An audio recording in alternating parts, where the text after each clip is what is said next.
Action.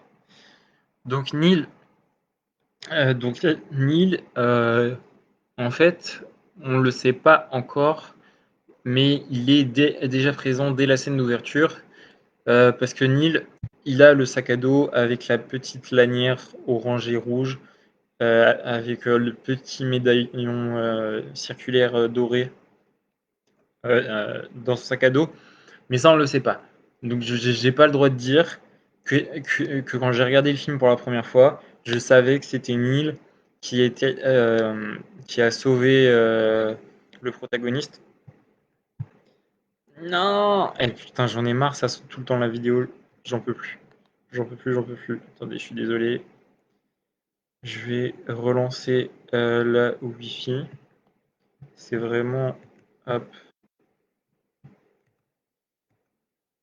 c'est vraiment tendu, hein. Bon, ça a l'air d'être reparti.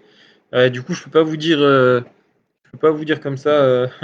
Oui, oui, je savais que c'était Neil qui était intervenu dès le début du film. Non, non, non, non.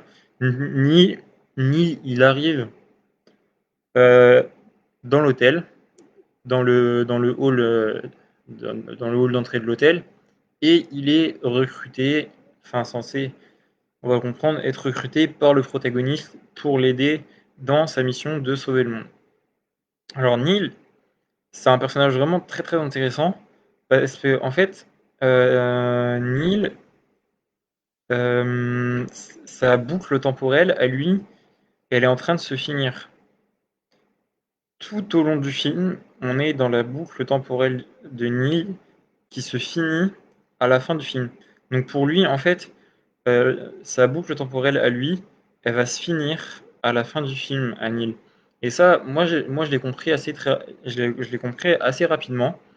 Alors, enfin, je sais pas, c'était une intuition chez moi. J'ai compris rapidement que Neil, c'était vraiment le mec, il avait toujours de l'avance sur tout, mais c'est normal qu'il ait de l'avance sur tout parce qu'il a déjà tout vécu.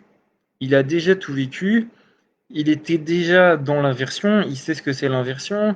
Euh, il- Bref, il est super complexe et Robert Pattinson, il est parfait. Alors Robert Pattinson, depuis 2014 et The Rover, ce mec, enfin, il n'y a rien à dire, il n'y a rien à y redire. Je veux dire, Pattinson, depuis 2014, donc The Rover, Life, The Lost City of Z de James Gray, Good Time des frères Safdie, euh, High Life, The Lighthouse, bref, je veux dire Maps to the Stars, où, où Julianne Moore avait reçu le prix d'interprétation féminine à Cannes en 2014 de David Cronenberg. Ils avaient déjà collaboré ensemble, Robert Pattinson et David Cronenberg, c'était dans Cosmopolis en 2012. Donc j'ai envie de dire Robert Pattinson depuis 2012. Bon, pour moi, c'est depuis The Rover vraiment en 2014. Mais depuis 2012, Robert Pattinson, il est absolument parfait. On peut lui reprocher Twilight, mais au bout d'un moment, il faut passer à autre chose et vraiment reconnaître qu'il a un putain de charisme, qu'il est vraiment très très très très doué et qu'il joue à la perfection. Voilà, il n'y a rien à redire à Robert Pattinson. Il est parfait. Il est absolument parfait. Il arrive comme ça, posé, euh, ses répliques, elles sont bonnes, ça sonne bien, il parle bien, il est intelligent, il est brillant, il est cultivé. Mais tout ça, tu le sais parce qu'en fait, plus tu avances dans le film, plus il a de l'avance sur le protagoniste, ce qui n'est pas logique en quelque sorte, parce que c'est le protagoniste qui est censé sauver le monde. Et là, on a un mec qui déjà par avance, en fait, plus, plus le film avance, plus vous vous rendez compte que c'est Neil qui a les réponses aux questions qui se posent. Neil, vraiment, du coup, c'est vraiment le compère, le pote, l'ami du protagoniste. Mais ça, voilà, on le comprend. Plus le film avance, plus on comprend. Euh, voilà, c'est lui qui a comment dirais-je, qui va lui souffler l'idée pour récupérer un tableau de Goya qui est dans un entrepôt d'un aéroport à Oslo, en Suède. Il va lui souffler l'idée de faire crasher un avion, mais pas de faire crasher un avion en l'air.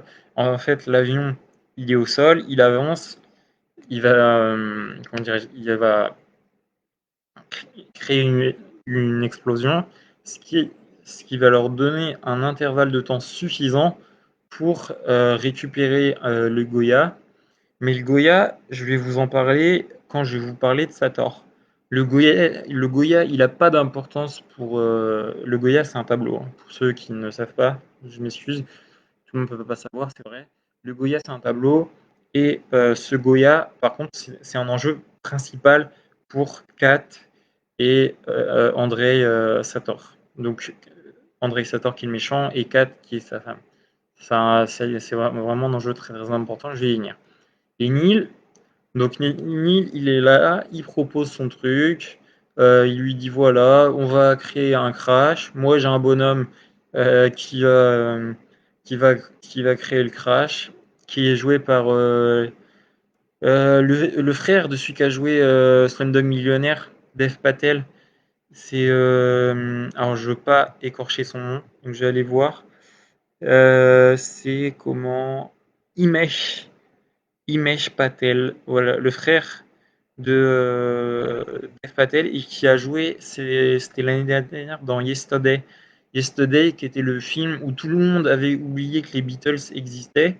Et du coup, bah, le mec, quand il s'est réveillé, il a vu un accident, il s'est réveillé dans un monde où personne ne connaissait les Beatles. C'était Yesterday le titre du film. Et du coup, Himesh Patel, lui, il est là pour détourner l'avion, ils vont prendre un avion, mais un avion mais énorme. Mais vraiment l'avion, mais c'est un truc, c'est un monstre. Ils vont prendre un putain d'avion, mais vraiment. Mais tu m'étonnes que quand protagoniste il demande à Pattinson, il lui dit et du coup pour la taille de l'avion, t'as prévu quoi? Ce point-là est plutôt dramatique. Euh, Comme ça, il lui dit ça comme ça, il lui lance comme ça. C'est super drôle. Et donc Neil, à chaque fois, il propose des trucs. À chaque fois que tu avances, il propose des trucs. Quand Kat, elle va recevoir une balle inversée, tu meurs au bout de 2-3 heures, même si tu es branché de partout, qu'on t'a enlevé la balle et tout. Tu reçois une balle inversée, tu meurs en 3 heures. Et ben, c'est lui qui va proposer une inversion pour pouvoir essayer de gagner du temps avec Kat et la sauver en revenant en arrière, la sauver tout en ayant cette balle inversée. Parce que c'est ça aussi le truc avec l'inversion, c'est que Kat, à un moment, elle se prend une balle inversée et se fait tirer dessus, mais quand elle revient dans le passé, eh ben, elle revient dans le passé avec la cicatrice et la balle, et la marque de la balle. C'est ça qui est vraiment très très fort. C'est que tu reviens pas dans le passé et puis oh ben tout va bien parce qu'elle allait bien avant de recevoir la balle. Elle allait très très bien, il n'y avait pas de problème. Mais à partir du moment où elle reçoit la balle, et ben, il faut revenir en inversion, mais en ayant toujours la balle et en essayant de la sauver. Et euh, Neil, c'est lui qui va avoir l'idée de revenir en inversion au moment du crash d'Oslo pour pouvoir après revenir encore en avant pour pouvoir qu'elle tue son mari, voilà, à un moment donné. Donc Neil, il est vraiment très important. On voit qu'il a toujours une longueur d'avance, qui sait les choses, qui, comment dirais-je, à chaque fois, c'est lui qui donne les solutions, c'est lui qui aide le protagoniste, et il a toujours une longueur d'avance. Et pourquoi il a toujours une longueur d'avance? Parce que Neil, il a déjà vécu le futur. Il a déjà, il est déjà dans l'anticipation, il sait déjà comment les choses se passent à peu près, voilà. Parce que comme je le répète, sa boucle à Neil se termine à la fin du film. Voilà. Donc voilà pour Neil. Neil, vraiment personnage central du film, personnage très très très important. Mais ça, j'y reviendrai quand je vous parlerai d'autres choses. Voilà, voilà pour Neil.